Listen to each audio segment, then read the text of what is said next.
Barney Mercer, welcome to the podcast. Hello, thank you. So, mate, we're going to talk a lot about breathwork and a few other things, and you are an awesome breathwork facilitator. I've been to a few of your breathwork classes. Yeah. One of them, as you'll remember, brought my now 15-year-old Oscar to it. Yep. And now Oscar, some of the listeners will be aware, he got diagnosed with Cushing's disease a couple of years ago, which is a pretty fucking horrible disease. That's basically a tumor on the pituitary that causes the hypersecretion of cortisol for like ridiculous amounts for long periods of time. Does a number of things, makes you gain weight. Really, it starts attacking your organs, but destroys your mental health. And anyway, he got that resolved, and we were trying to get some mental health support with him, and he had a really bad experience with a fucking awful psychiatrist. And I actually took him to a breathwork session with you, and we were talking about mental health the other day, and just randomly, it was a conversation at the dinner table, and Oscar he said, if I ever have any mental health problems again in my life, no way am I going to see a psychiatrist or psychologist. I'm going to take myself along to Barney's breathwork session. Because Oscar said that after your session, and I'll tell the story, you may or may not remember this, but we were lying down. I remember it very well. Going through the whole breathwork thing, somebody in the room started sort of crying / wailing a little bit. And Oscar said to me afterwards, he was lying there breathing away, and he was like, Jesus, what is that person doing? Why are they crying? You know, that's weak. And then all of a sudden, he started crying uncontrollably, just out of nowhere. He had no idea what was going on, and he wasn't upset, but he just said that afterwards he said, it felt like his body needed to do it. But he noticed afterwards, and it wasn't for a couple of months, that he was talking about his Cushing's. It came up, and he said, Jesus, Dad, I've now noticed that I can talk about my Cushing's without getting upset. Because every other time previously he had talked about his Cushing's disease, he started to tear up because obviously there was so much emotion there. And now he can just talk about it. He says it's almost like it happened to somebody else. That's really cool. That's really cool feedback. I love that. When your wife sent me that message, I actually had a bit of a cry myself. You know, I was like, wow, that's so cool. I actually remember that day really, really vividly because you completely threw me under the bus because you booked 4 tickets and you showed me a hole in my system because I didn't know that you were a 14-year-old. And that's literally the limit of the age limit that I go in those big group sessions. That's the youngest I'll do. I was like, oh, there's a young lad here. I didn't know any other backstory and I didn't know anything about it. So it was really cool to watch him go through. And I remember one point he had his eyes wide open. And I just checked in. I just did that. Nothing from him. Like no one. Okay, cool. He said to me afterwards, he says, oh shit, were you supposed to close your eyes? I didn't realize. So he didn't actually know. He did have them closed at one point, and then I came back and they were wide open. And then I came back again and the floodgates had opened. It was not what I was expecting at all.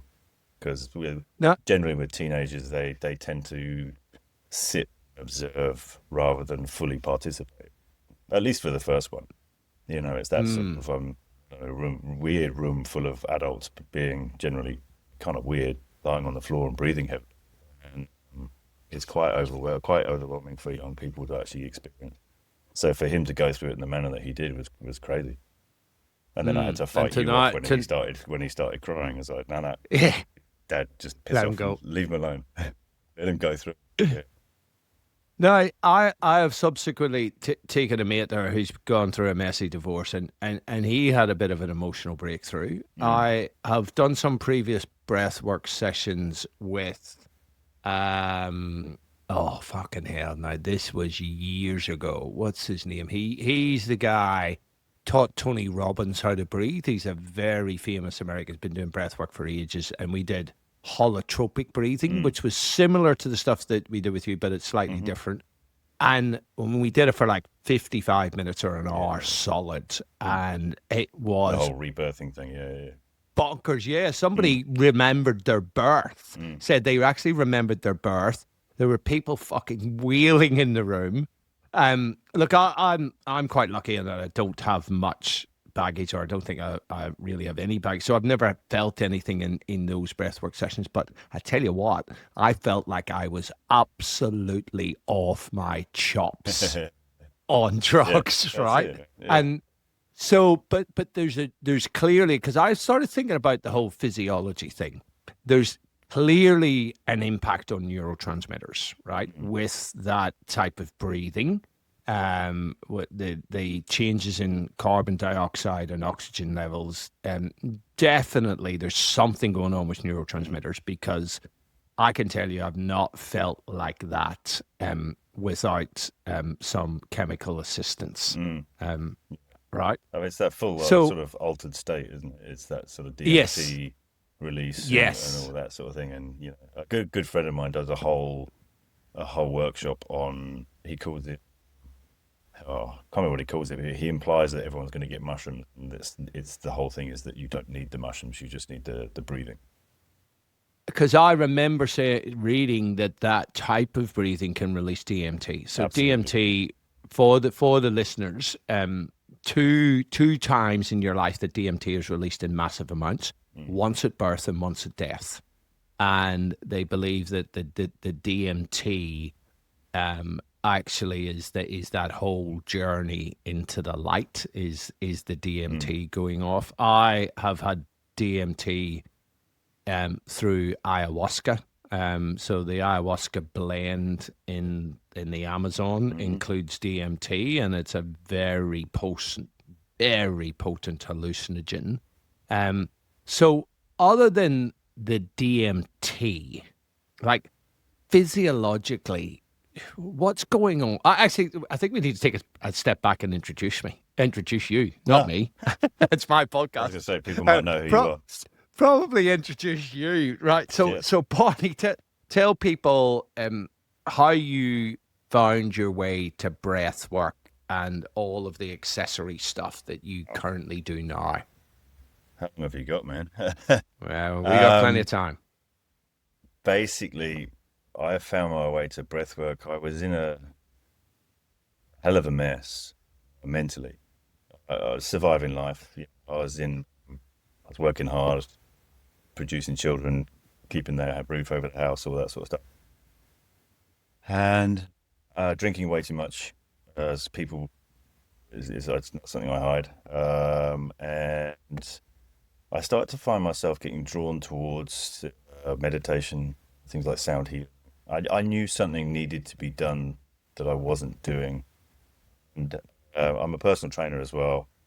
I was learning about breathing in the gym, like how to connect make mind muscle connections with different breath patterns, creating a sympathetic response, a specific muscle through breath patterns and movement, all this sort of stuff. And basically just also leaning into the anxiety, depression side of things. Like, so rather than just go to the gym, it will help your mental health. We were really sort of deep diving into the rabbit hole of, well, how do we actually do that? And then they were making us do workouts like breathe only through your nose for the whole workout. Crazy CrossFit workouts with mouth shut, Yes. blowing snot all over the place, or just like an hour on a rower. Like, don't do anything but row for an hour. You're breathing through your nose. I can talk about that for hours because it's really, really cool and really beneficial. And then I think it was my myotherapist. We were talking about all this sort of stuff. She said, "Oh, there's some 2 doors down. There's a place, and they're putting on a breathwork thing. You should go to." And I was like, "Yeah, cool. I'm up for it." And I went along, full of resistance. It was to bring the yoga mat, bring a water bottle, bring a blanket, bring a pillow, bring a journal, bring all these things. And I was just like, I was so full of resistance, I just rocked up with my water bottle to the point where there weren't any spare mats, so I had to lie on the hardwood floor.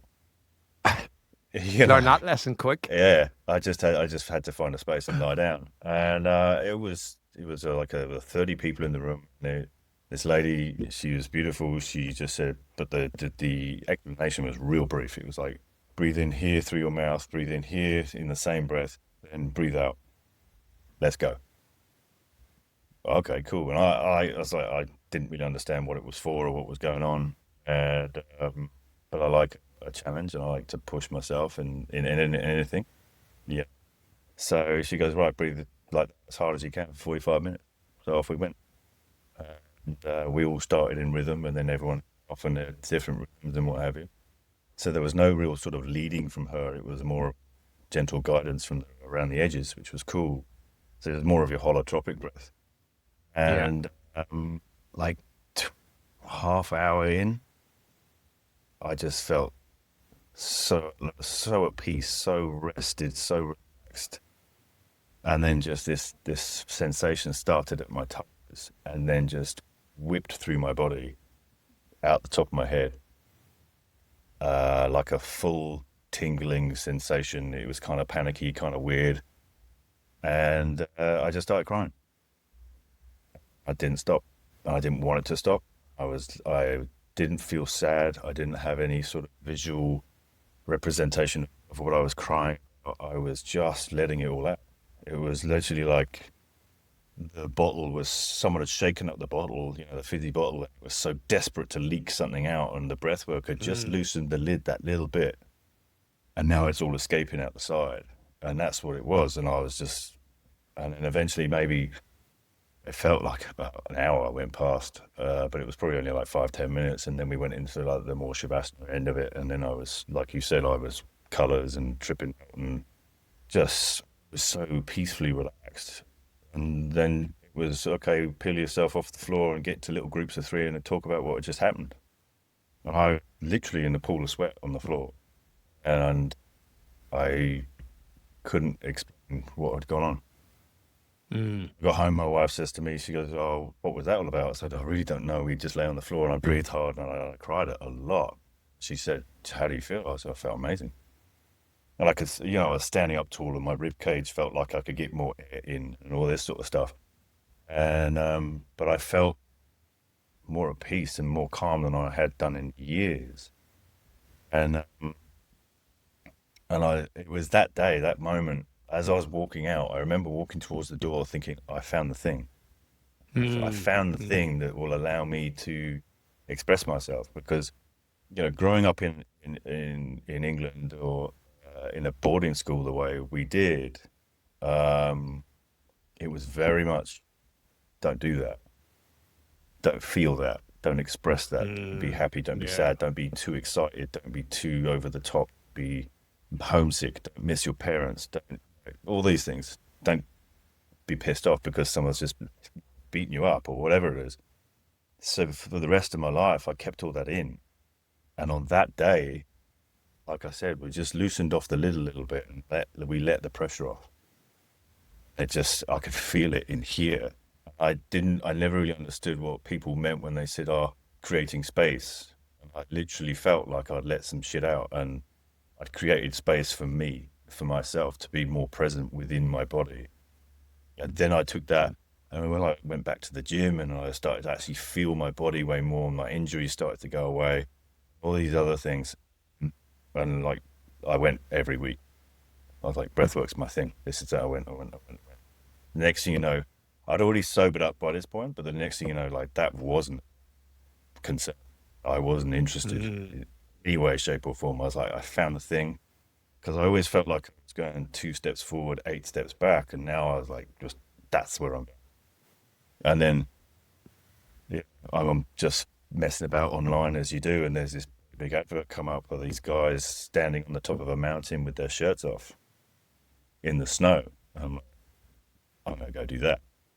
And I went there purely ego driven. Wim Hof, by any chance? No, it wasn't Wim Hof. It was one of his first ever instructors, actually, a guy called Johannes Egberts, who runs a company. Johannes. I Yeah, know you Johannes. know Johannes. I Yeah. I did some stuff for PwC Oh with yeah, a yeah, yeah. big, and That Johannes that was was last actually year, wasn't it? taking. Yeah. Yeah. Yeah, Johannes was taking the breath work or a in year the ice before. bath. Yeah, a couple of years ago. Yeah, He's a great guy. yeah, Really cool guy. yeah. So I met him on that trip, and I went there purely for this photo. I was like, "Oh, this is gonna be really cool." And like everyone was like, "Oh, you're nuts!" You like, and anyone who's actually been to the mountains, and you know what the mountains Was are that like. in Kosciuszko? Was it Kosciuszko? No, it was Hotham. It was his first trip Ah, into okay. Victoria, Right. and so I went along, and I nearly came. I stopped the car halfway because I don't like at the time I didn't like being in big groups of men. So I nearly came home, and I forced myself to go. It was all out of my comfort zone, sort of shit. And it turns out that breath work was the thing that just taught me so much while I was away. It was a different type of breath. He delved into the science a little bit for us. He really sort of explained it. And we got to go up into the mountain and do the top off thing. And it turned out it was like an 80-kilometer-an-hour blizzard, complete whiteout. It was terrifying, which was fantastic. Because, if you go to the mountains when it's sunny, you can take your shirt off and you won't even know. But Yes. um, but then that was, it had all been experiential for me up until that point.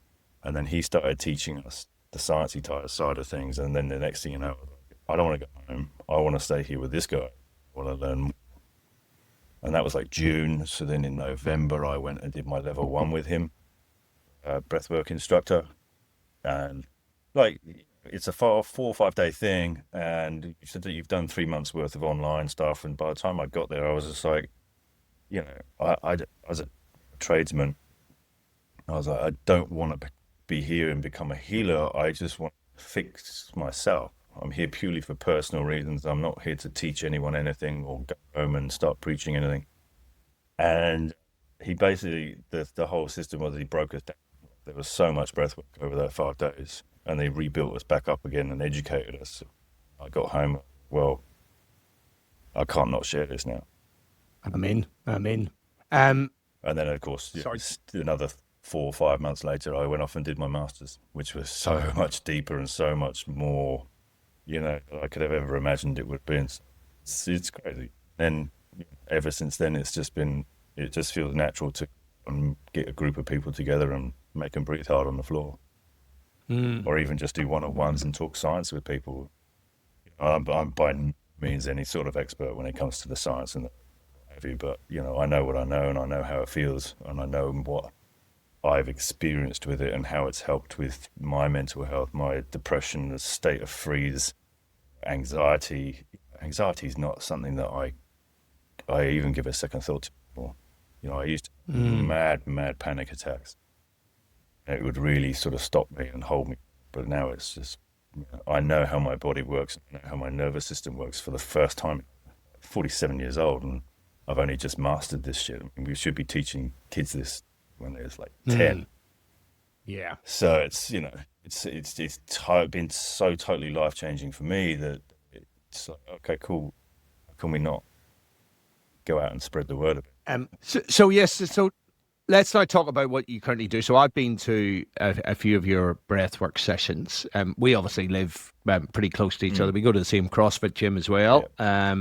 But tell our listeners the sort of because I've been in your classes and I've seen live people having real breakthroughs. Generally, people who are struggling emotionally. Right?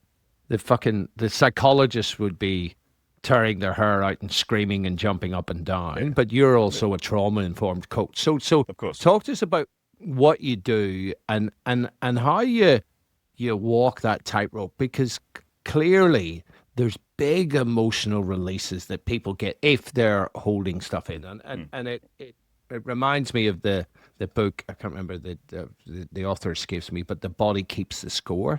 The idea that we hold emotional tension in our body, which initially I thought, is that true? Is that horse shit? But then I've actually seen on numerous occasions people having massive emotional releases just from breathing. And as a physiologist and neuroscientist, now psychologist, I'm like, what the fuck is going on here? Yeah, it's crazy. So what I do is it's a group session. So the bulk of what I do is group sessions. I do some one-on-one stuff, but I don't really do the big deep dive breathwork sessions in a one-on-one scenario. Uh, I don't feel personally that it's going to be as effective. I think it needs that group shared energy sort of environment. Yeah, it Some is people, interesting, the group yeah, energy, yeah, isn't some it? people will always say, oh, I'm a bit too nervous. I'd rather be on my own. But then I point out that it's just going to be you and me, and it's going to be really awkward. At first, I the thought of, for me personally, I'd do it no problem now. But when I first started my breathwork sort of side of thing, journey as it were, it was like a one-on-one. You got to be crazy. I'm Mm. not doing that. So it is very much a very private, very personal experience done on a shared level. So and it's never ever really lost on me the vulnerability required for someone to, sorry, I touched the table, um, not only just buy the ticket, turn up, but also walk through the door to be confronted by a 6 foot bald bearded tattooed guy. Okay, Yeah, great. who looks like he's out of the Game of Thrones, Yeah, right? yeah. And then it's just 6 foot like, monster. yeah, it's like, right, like lie out on the floor and close your eyes. It's like, and do what I tell you. Yeah, you're not, when you think about breath work, Hmm. you're not the stereotypical teacher, Oh, right? hell Because I no. remember walking in and you got to be at least 6 foot and massively muscle. You look like you're out of the Game of Thrones, Hmm. right? You look like Thank you you're a very much. Viking with all the tats and stuff I like that. appreciate that. So And yeah, it, so and that's it one can of be disarming for the, people. It's like, well, Jesus, this dude is yeah, teaching breath work. 100%. So it's just like that's one of the things that we learn very quickly is it's all about the way you present yourself and the scene Mm. setting and creating an environment. So when you walk into my room, and like if you'd asked me this 5, 10 years ago, I would have laughed at you. But there's nothing makes me more happy than setting up fairy lights and fake candles. And it's just like I'm like dancing around the room like it's Christmas Eve. I'm just like I'm having the best time setting up this room, making it look all cozy, and even for men's groups as well. It's like I do the same thing. You think these big group of men are coming in, and I'm set up all these fairy lights, and I'm sitting there half in the dark with some crystal bowls and shit, and it's like, what the hell's going on here? But that's it. It's like you bring them through the door, and you instantly create comfort and safety. And then they go into the room, and they're like, wow, this looks really cool, Mm. and it can be an environment I can relax in because I've been to breathwork where it's just a room with the lights on, and you're like, you, Ah, yeah, yeah, you yeah. can't have everyone's looking at each other, no one's talking to each other, it's all really awkward. Whereas when the lights are off and there's just candles and fairy lights, people start talking to each other, and people start just Mm. instantly relaxing. And then I sit at the front and I make a few jokes about whatever, and everyone settles in. It's beautiful. Yeah. So then, And you sound like Barry White as well, which helps to soothe people a little yeah, bit. yeah, I love it. Yeah. So the idea is that we get the group in. I will then explain a bit about myself. So I'll always explain my journey, like I just did with you, but maybe in a Yeah, different manner, so that I can then level the playing field. So I've been you. I've been in your mat. I've yeah. been nervous. I've not wanted to be here, but I've surrendered to the process. I got what I needed. Mm. I didn't get what I wanted, but I got what I needed, which then took me on my way to what I wanted. So the process, and then I'll explain what we're going to do, what it's going to make them feel like, how it's going to present itself to them. Body tingles, lobster handy things, and yeah, uh, and just the process that so we're going to start super slow. We're going to slow it down. Breath holds. We're going to do this. We're going to do that. All the while trying to explain what's actually going on within their bodies, and then explaining that yes, for me, my first session, it was a big cry fest, and it was like that for the first year. Then it became ever some other stuff. So it could be that your emotional release is in fact an emotional release, which is cool. It might be a little tear down the side. People always laugh that their ears fill up with tears. It's quite funny. Mhm. Other people, it will be just a super blissful, buzzy, calm, mind's quiet state, or there'll Yeah, be that's my, that trip, that's the way that tripping I balls feel, like you right? go, Yeah, with all yeah, the yeah. colours, and Like some people Yeah. have like these wild stories of past lives or feeling like they're a tree or whatever. Then there's other people that the release is physical. So it will be a cramping, it will be the shaking and the vibrating and what Yeah, have you. what's what's going The muscular what's release. going on? And What's going on there? I run a different session. I've actually been talking to your wife about called TRE, which is trauma release exercise. So that's where we actually encourage movement to allow the body to. So if you think about it, have you Ah. ever heard the story of like the zebra and the lion? So if you've got your zebras there and it's munching on the grass, and then you've got your lion stalking it, he doesn't see it. He's getting close enough to get to the lion. Then all the zebras look up, oh, lion, and they all start running. The lion focuses on this one zebra, lunges at it, gets his claws into its backside, uh, lets go. The zebra gets away. The lion goes, "Nah, I'm not that hungry," and goes and lies down. The zebra then catches up with all the other zebras, finds safety as you do, and then starts eating the grass. But what you'll see, and you'll see this on like wildlife documentaries, is the zebra then starts shaking from the tail through to the Oh, yes, it's a yes, I have bit seen like that the dog when before. it's wet, but way more Yeah. smaller and faster. So the whole does it all the way down the body. And he Mm. goes, ooh, grass. It forgets about the lion. So the lion's now a thing of the past. We don't, whereas we go through our traumas, immediately the frontal lobes of the brain, you probably know more about this than I do, but shuts down our response, or our Yes. social expectations upon ourselves shuts down our response. Like, I really want to cry at that, or I really want to scream and shout. Like I had a concussion at work the other day, and I felt such rage that I wanted to scream and shout, and I was like, I can't do that here. So I dealt with it in another way. I did some breathing somewhere else. But we're conditioned to keep everything in. I'll Mm. deal with that later. 25 years later, we're still down the pub talking about what happened to me when I was 15 years old. Whereas the zebra has done his trauma release, and then, oh, grass. Yes, it doesn't have the same brain as ours and all that sort of thing. But yeah, that's what we're after with the breath work. Mm. Is it might just be that you need to have that emotional release, but it also might be the physical side of things. So, we talk about trauma, big trauma, little trauma, the crazy stuff, all the way through to so-and-so was picking on me every day for a year at work or at school or whatever.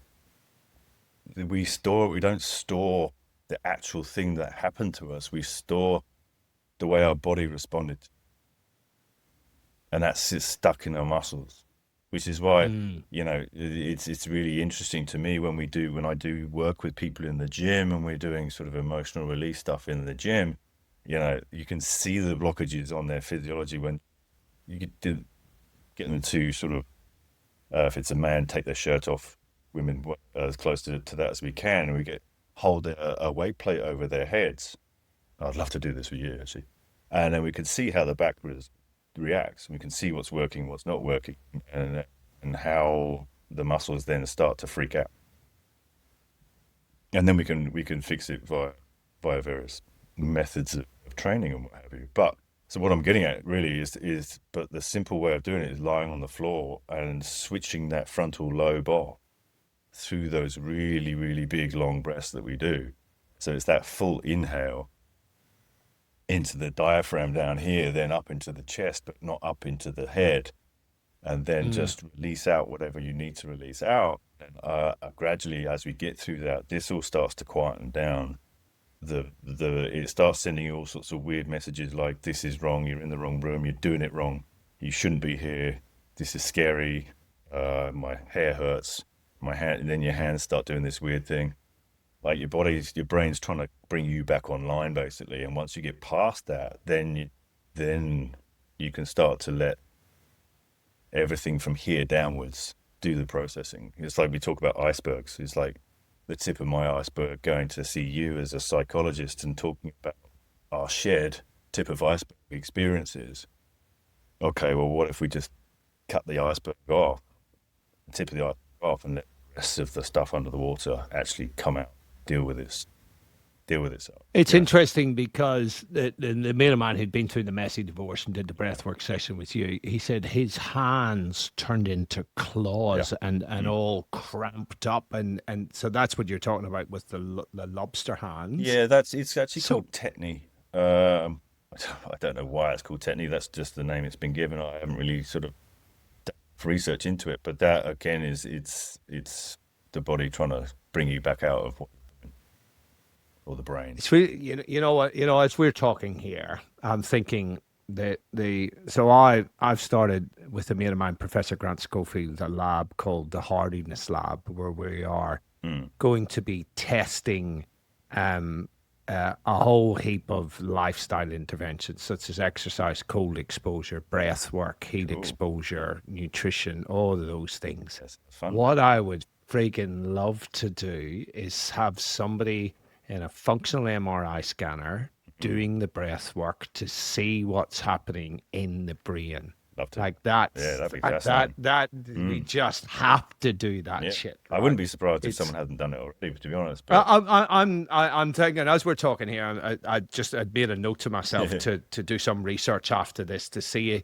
if anybody has done it, because there's so much anecdotal evidence. If you go online and you just look at people talking about their experience in breath work, right? There are thousands of people like my mate, like Oscar, like the other people I've seen in your class, like all the people I saw in Dan Brule, that was the guy's name, the holotropic breathing I did years ago, right? And the amount of people I saw in there having these emotional releases, and it's so consistent that it's like, fucking hell, why hasn't anybody really dove into what is going on here physiologically? I'm sure there's people who have their theories, but I'd love to see what's happening in the brain. I'd love to see what's happening in the nervous system.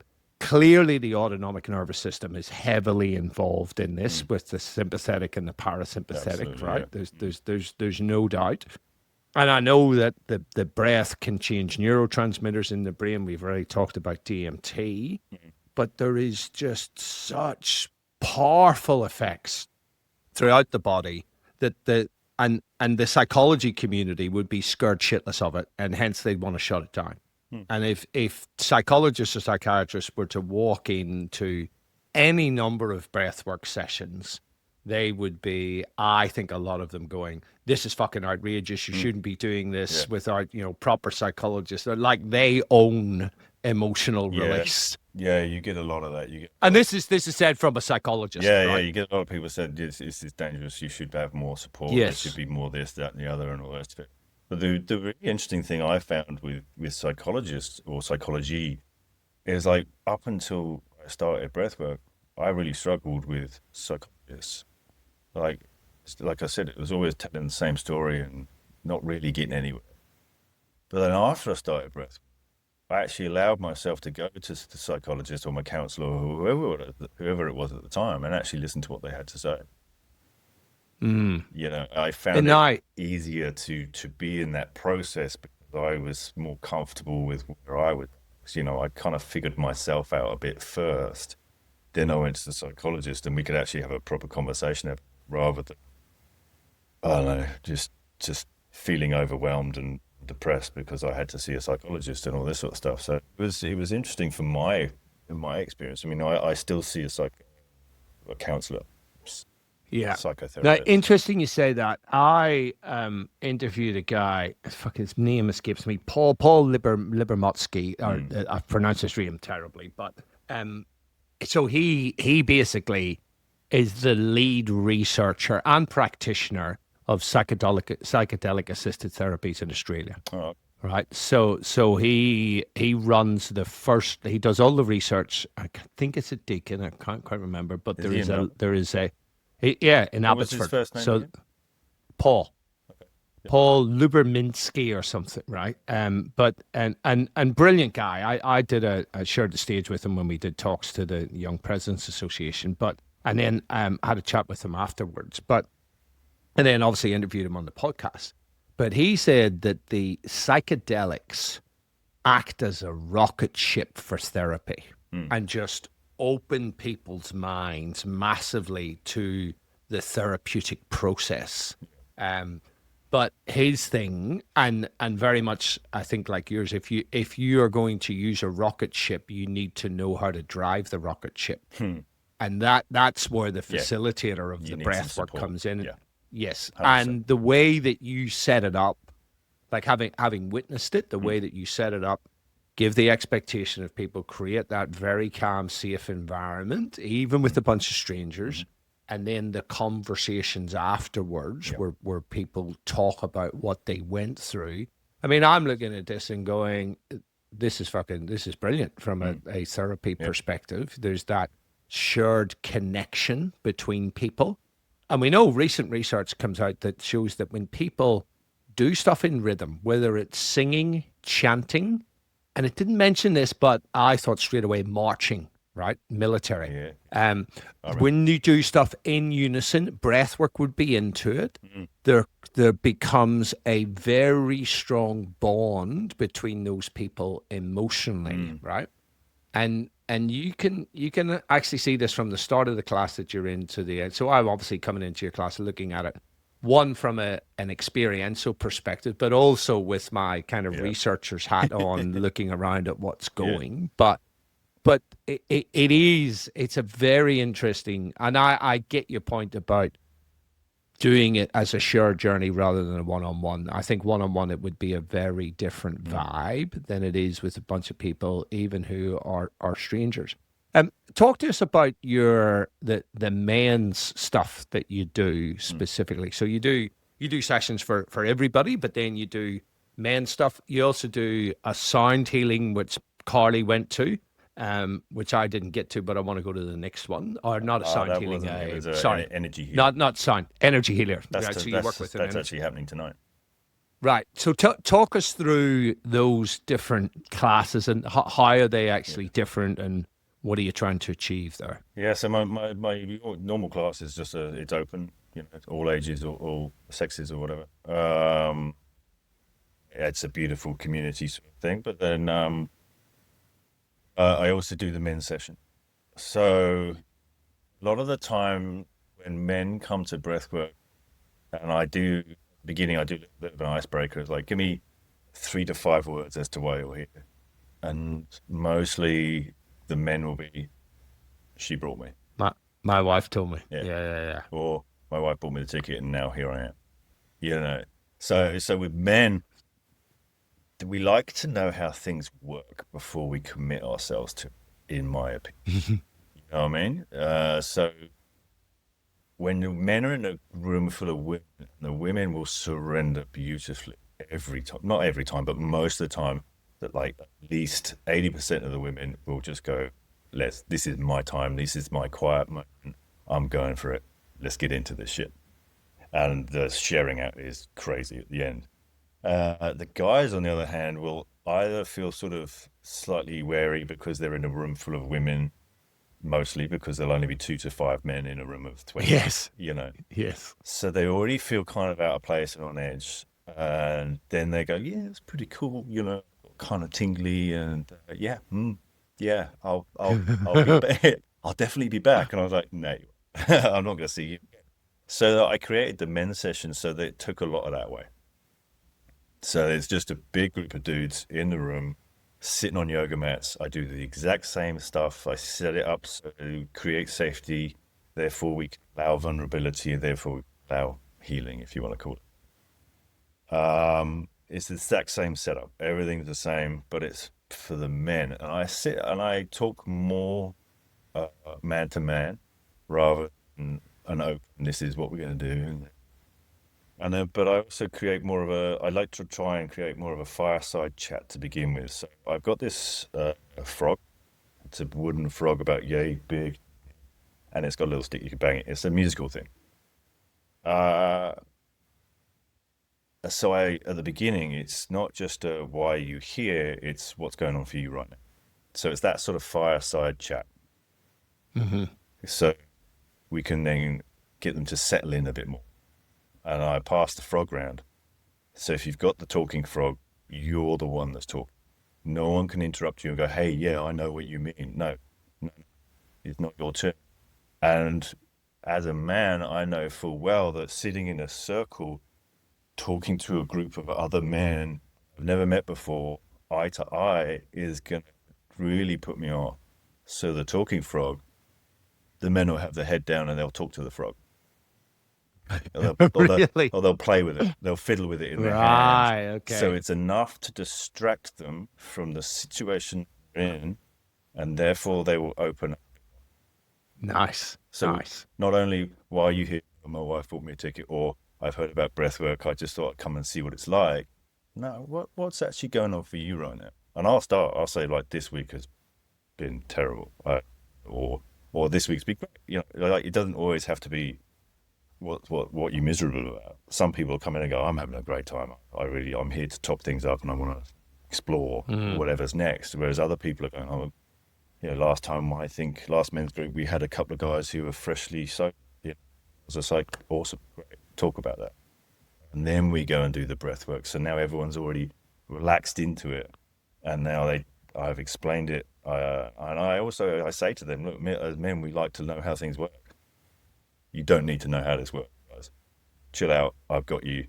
I'm going to keep you safe throughout this whole thing. You're going to hear my voice the whole way through. I'm here with you. Just get into it. Just work hard, do the work, and you get the benefit at the end. And then we have another share at the end. And Is it's there as almost, much as been opening up in the men's class as there is in the open class that I was at? yep. Yep. I've had some. I remember once I did a men's session, and then in the room across the hall, they were having what were they doing? They were doing like a Christian hymn singing session. So we had them. They were all singing over there, but the And guys. there's a pagan ritual going on across the corridor. No, but it was all basically the gist of it is it was all little old ladies and a couple of old dudes, and then in my room there's all these men, and then one of the guys got really vocal, and then this guy over here got vocal, and then it got really loud and louder and louder, and I got all these men screaming and crying and letting all this rage out of their bodies, and I was like, felt like opening the door with sorry, we've been a bit loud. It got to the point where I couldn't hear the music. It was so loud. Yeah, it was Yeah. just that sort of you are free to express yourself, and I encourage that as I go through. So once we're into like 30 something minutes in, I'm like, well, what if you put some emotion behind that exhale, really start to push it out, and if I can see on people's faces where they're at, I can work with that person individually for like a few seconds to a minute or so, and just get them to start to go down the path that they're scared to go down, or they feel like they're about to go to a place that they're not sure about, and I just encourage them to tip over the edge. And So I always say, you like, can now. if you want to be super loud, you're not disturbing these people over here because they might feel like they can't be super loud because they're going to disturb you. And it's that shared energy that we talked about earlier that allows everyone to totally relax. Oh, cool. Or that man over there is crying, and that's making me really sad. So I'm going to cry. I nearly did it myself then. The very first time I did I had a man in one of my sessions, and they started crying. And my wife was in the room, and she noticed because she heard my voice crack. Because this guy, it was in Interesting. my garage. It was like the first ever session I did, and the guys had turned up. I know him, know what he's been through, and he started to cry, and I just couldn't hold it in either. I was just so happy for him and so sad at the same time. It was beautiful. So yeah, so for me personally, it's actually quite hard. It's a lot harder for me to get through the men's sessions because I can feel it way more. Right. That's I interesting. can feel what they're going through because I can relate as a man. Obviously, with the mixed sessions, it's amazing, and it affects me as well. But yeah, just knowing what it's like as a bloke to lie on the floor in those sessions and actually get that release, And how hard it can be for some guys to have any sort of emotional yeah. release. I think. Yeah. Yeah, I Cool. mean, one guy And at the last session, I had to talk to him after his share because he was being really hard on himself for having that release, or he's been really hard on himself for taking the time to work on himself and not provide and all this sort of shit. It's just like, no, this is exactly what we need. We need these moments to have for ourselves, to actually express ourselves, to take ourselves out of whatever situation, just let it without any consequence, any sort of judgment, feeling, and all that sort of stuff. And like the group share at the end of the men's session is always really powerful. So can you tell now you alluded to it. Sorry, I cut you off there. That's Just this you alluded to when you're going around the room, you can see in someone that they are reaching a certain point. Is that facial expressions? Is it their body? Is it a combination it's all of? of it, man. It's I can see it on their face. I can feel it energetically some bizarre way. I'm no spiritual guru or anything like that. It's I can just tell, Mm, or they'll be kind of up like this, and you can just tell they're this close. And if I don't intervene, they're gonna back off. So with yeah. a guy, it would be okay. Like if they're all huddled like this, or well, for anyone really, it's spreading open the chest and getting there. Once I've got the man to open up through here, I can then stick my thumbs in a couple of trigger points just underneath the collarbone into the pec muscle there, and that has a good. Someone did it to me once. So bang, got. I was like, damn it, and I started bawling my eyes out. Then we can get to the pecs, because from an emotional mapping point of view, pecs is self-love. So if we can, I can then just give them a bit of a poke around in the pecs, and then they start doing the man thing here, and then the hands come up, and I can grab their hands and push against their hands, and then we start to get, into the breath. Wow. We can get that exhale coming on, and then they start to get louder, and then we can kind of wrestle a bit. And then as I Right. see that then start to subside, I then can then guide them into a bit more gentle and wherever it is that they need to go, flowing along, rather than continuously screaming and shouting.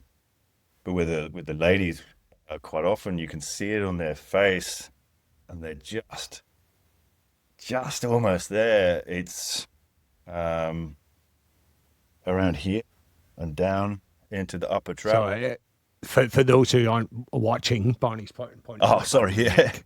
yeah. So it's basic sort of a bit of a Trigger point stuff. trigger point thumb massage into the base of the skull, down into the upper traps, down the neck, and get underneath, and they'll arch immediately, and then they will close down again, and then gotcha.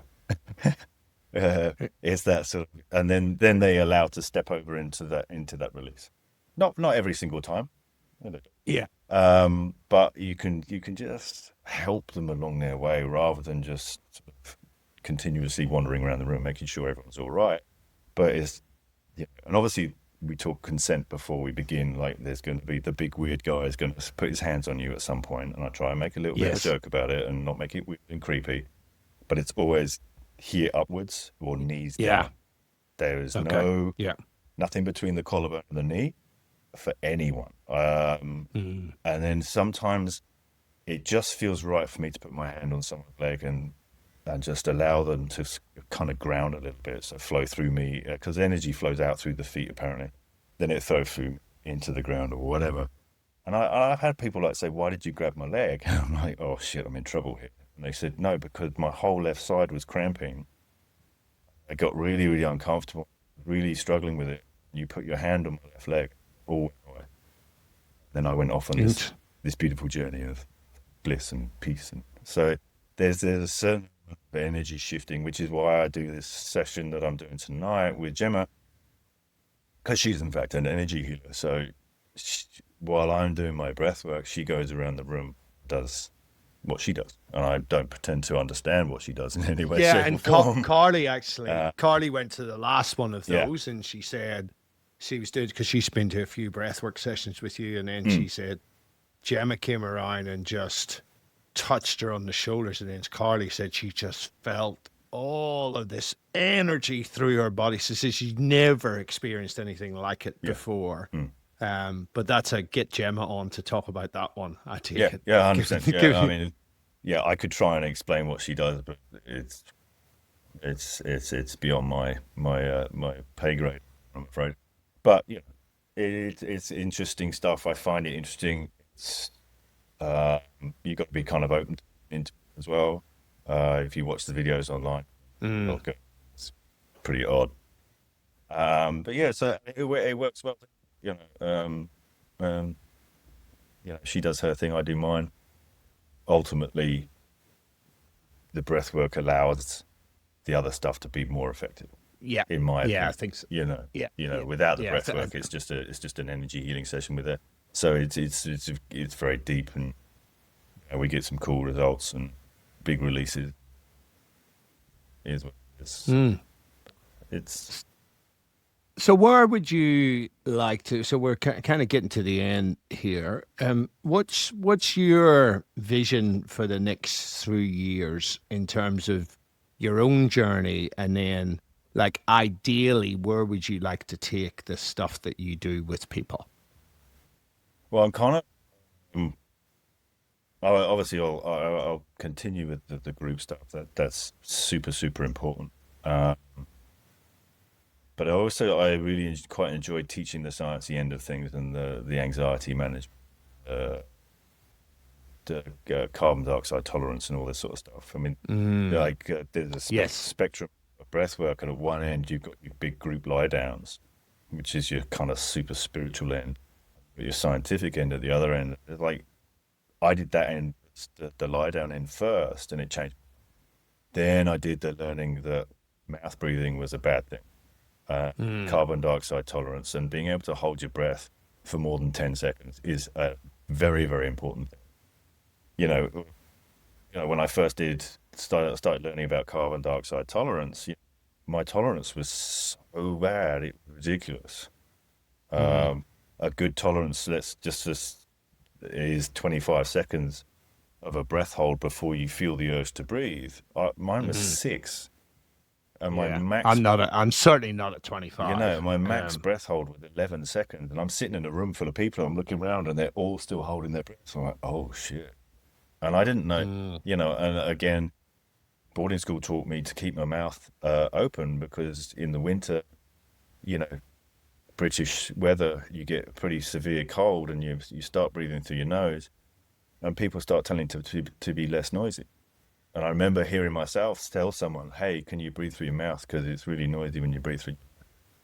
But then that's super important because it's directly linked to your sympathetic nervous system up in your Mm. chest. Yeah. So I'm chest Yeah. breathing from the age of 10 through to 40, and then when I was an athlete, like we were in the shower or something, and one of the guys called me fat because my six pack wasn't impressive as his. So then I made a conscious decision on that day never to let my stomach touch my t-shirt ever again. And so I never breathed into my diaphragm. So for the next Uh, 30 years, I'm stood upright, making sure my t-shirt is loose so that I don't look like I've got a gut. And I'm breathing here up into my chest, and I'm hitting my sympathetic every single breath. And I'm never finding flow state, and I'm never finding, the parasympathetic, and everything's going horribly, horribly, horribly wrong. Um, yes, the lie on the floor and the release of all the emotions was huge. Then learning to recorrect my breath pattern, my functioning breath pattern, I take my like I said, my carbon dioxide was 6 seconds. I got it up to about 35. I wow. messaged Johannes Egberts and said, "What the hell have you done to me? I can literally feel energy running through my body." And it was that overwhelming uh, to-do list was no longer overwhelming. It was, what's next? Let's go. And You the know, really an interesting part from that, as soon as I got to that point, I copped again. I got another concussion at work, and I'd been documenting it all. I've been writing down all my numbers 3 times a day religiously for like 3 months, and that little trauma to the head, I got some stitches in my face and all that sort of stuff, and that trauma then threw all my numbers. So my resting heart rate went from 48 out of bed to 96, and it wouldn't come down for a week. My carbon fucking dioxide hell. tolerance went from a 35-second hold to about 8. And everything just went backwards. And normally that would be like, oh God, I've got to start again. But no, it's like, oh, this is fascinating. So, okay, so this is how our body reacts to trauma, physical trauma. It messes with our breath, it then messes with our nervous system. And then we get into that sort of almost like we jump into the anxiety loop. or the over stress loop or whatever. So we jump into a Mm. loop where by over breathing, we're then causing ourselves to over breathe more and then get into this awful state we can't get out. And so then I went through the process again, fixed it, and I felt. Mm. So it's that sort of side of things that I find really fascinating, and it's also the hardest part for me to get people to try and actually attempt.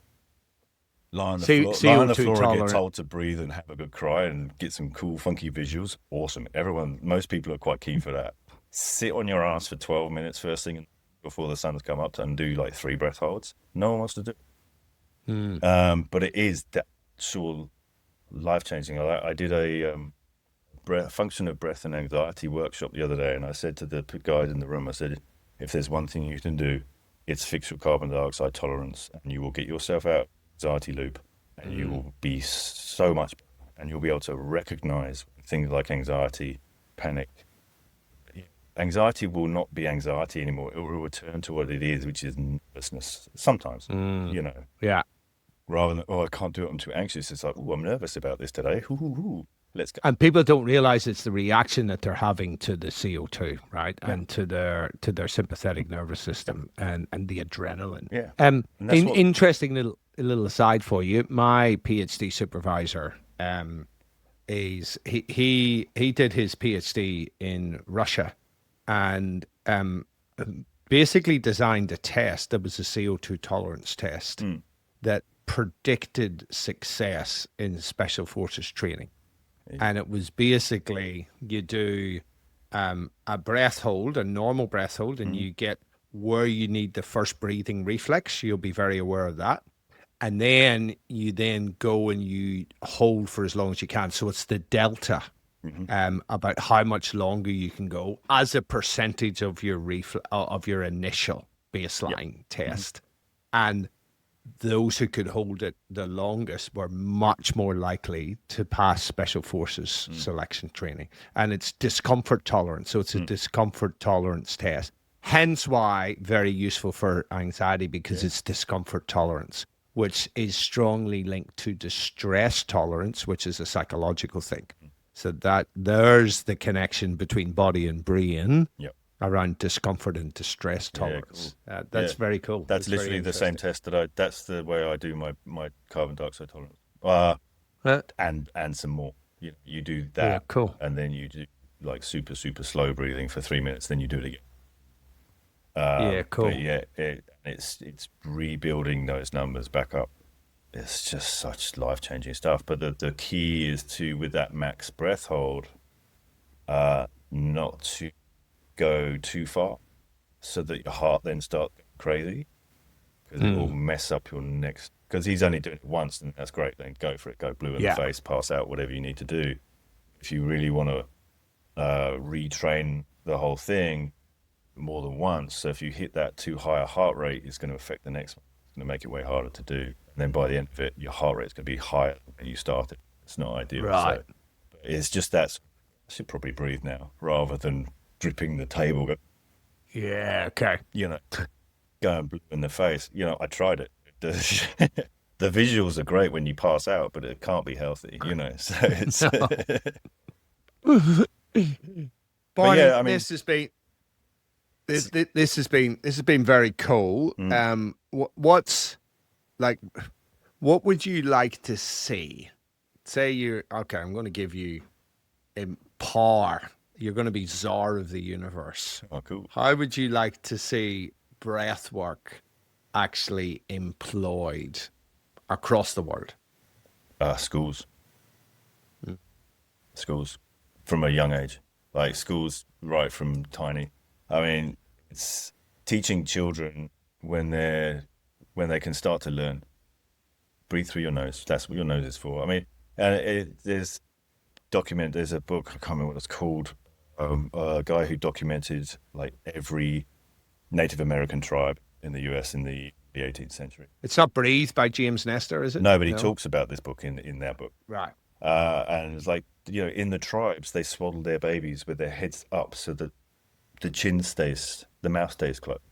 Or if they're walking through the village and there's someone standing there with their mouth open, they'll reach across and close their mouth.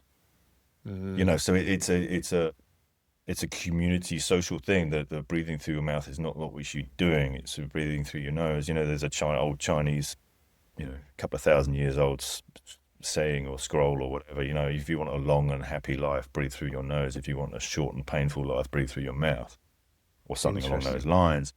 So if we can educate the kids, then simple things like you can get rid of exercise-induced asthma. You can braces will be a thing of the past because of mouth breathing changes the shape of your face and you can't fit all your teeth in. So orthodontistry will be gone for those that don't really need it. And just a healthier, happier kid who's aware of their nervous system and how that each breath can potentially affect their emotions and their nervous system and how to manage it. I mean, it doesn't obviously mean getting super scientific with tiny little kids, but get them, make it normal as opposed to, well, I've been breathing for 30 years. Why am I, what am I doing wrong? This is the physiology of your body, rather than giving away sovereignty to, something feels wrong, I better go and ask someone else about it. Because like something doesn't feel right within me. I know how to fix this. I know how to deal with this. This is fine. I got this. I've got a good friend of mine that I trained with. He's a primary school teacher, and he doesn't teach anymore. He has the breathwork room. Oh, cool. He's up in New South Wales, and the kids come to him. Very cool. Each class comes to him, and they do a breathwork session. Not like not the full lie on the floor and trip balls and that, but it's the educational side of things, and it's like, hey, well, what breath do you need for this moment, and what breath do you need for that moment, and even just in the gym or athletes and all this sort of thing. You've got like professional athletes who don't have a good respiratory system, but they've got hours of cardio. They've got 7 liters worth of lung capacity, but they use a third of it when they're actually competing. It's all of these things. But so if I was to be in charge, it would be like, let's educate. Let's educate the shit out of everyone. Yeah. And then, and those that need it, great, come and lie down. Or it doesn't. The thing with breathwork is like, everyone just sort of go, I had a massive release. I'm not going to do that again. It's like, well, but what if, even if you feel great, what if you came to breathwork and you get those little answers to maybe some queries that are going on in your head, or you get that opportunity just to clear out some junk and just maintenance and keep going and keep going and keep going. Even if it's just lie on the floor at home for 10 minutes before you go to work or whatever, we just and also, as I talk to corporates, every half hour ideally is just get off your arse, move, and then sit down and do some slow control breathing through your nose, because it switches on the vagus nerve and the phrenic nerve. It reduces your heart rate, your blood pressure, increase your heart rate variability, and brings your brain out of a stress state. It's like, I totally agree, and I've actually taught little kids in schools just some box breathing or something like that. But I can tell you, as a reformed mouth breather who had a deviated septum for 30 odd years, same. Then getting that fixed and breathing through my nose is a frigging game changer. Well, I still have problems. Like when I was training, we were doing sprints and that. When I breathe in hard through my nose, it completely closes up. So I can't. I was like, I can't do this. And my coach just looks at me and goes, "Breathe up, not in." There you go. So you make the crazy face and you flare the nostrils, so it doesn't matter what sort of state your nose is in. Breathe up. And then you can do a half marathon only breathing through your nose. It's I talk to corporate people a little bit as well. My favorite is the heart coherence breathing, which is just the 5 in, 5 out. Yes, which will drop your cortisol levels like a stone. There's hours of evidence out there and science-backed studies and that. It drops it down, and if you do it for 5 minutes, it can last anywhere up to 4 hours. So that 5 in, 5 out, I've actually seen a study on that, clearing beta amyloid plaques from the bloodstream, which are the plaques that tend to accumulate in the brain, right? It's fucking bonkers, completely bonkers. I do it every morning, but straight out of bed, I do it every morning without fail, 10 minutes. Right, there you go. And then I recently quit my tree job as an arborist, and we got the WhatsApp group, and all of a sudden all the other boys are posting pictures of me that they've taken of me while I was asleep at lunch. It's just this barrage of pictures of me like this, with my head down. But what I've actually done is quite a lot of the time I pull my hat over my eyes, and I've got an app on my phone that tells me the 5 seconds, and I'll do my heart coherence breathing at lunchtime, because the machinery, and we have microphones, so the microphones picks up the noise from someone using a chainsaw like 50 meters away. So like it all became really super overwhelming for me. So at lunchtime I'd sit and close my eyes and do some heart coherence breathing, and they all thought I was asleep. I do love a midday nap as well, you know. So, but yeah, if you can sneak in a little bit of 5-5, you know, and box breathing, I think is wonderful, but not so much if you're anxious, you know, holding your breath. The resonant frequency breathing, as they call it. I have a preference for that too. So Barney, tell us, where can people go to find more about you? And if they live down in the Mornington Peninsula, to book into your sessions, or if they're a corporate, to book you in to do a breathwork workshop for their people, to teach them how to breathe and improve their performance. Yeah, well, like you said, I'm personally based out of Mornington, so I do a regular Mornington session. I do two a month in Mornington. There's one that I'm doing tonight with the energy healer that's further down the peninsula, which is in Borneo. I do a monthly session up in Hawthorne. But you know, I will travel anywhere really. So just get in contact with me via my business, which is Breathe Into Life. I'm on LinkedIn for all my corporate friends. And yeah, the website is breatheintolife.com.au. There's a lot of information going out on Instagram, breathe.into.life. And my events are on Humanitics, unless I'm collaborating with someone else and they're in charge of tickets. And it'll be wherever they do it. So if in doubt, get in touch with me and we'll figure it out. And awesome. Same with the one-on-one stuff. I'll travel for that, but not too far. And I have a local room where I get all set up for the one-on-ones, and we talk about all the science and get some shit dealt with. Cool bananas. Barney, and I also do performance stuff with gyms as well. Yeah, cool. Awesome. Yeah, I need to get into a session with you on that one. Yeah, I'd love to have a chat with you. Yeah, cool. All right, let's lock it in. Barney, this has been awesome. Thank you for your time. Thank you. Keep trailing that path, mate. Because it needs to be laid out for people. Yeah, we'll do, man. Yeah, keep pushing it. Thank you very much for having me. Gotcha. Cheers.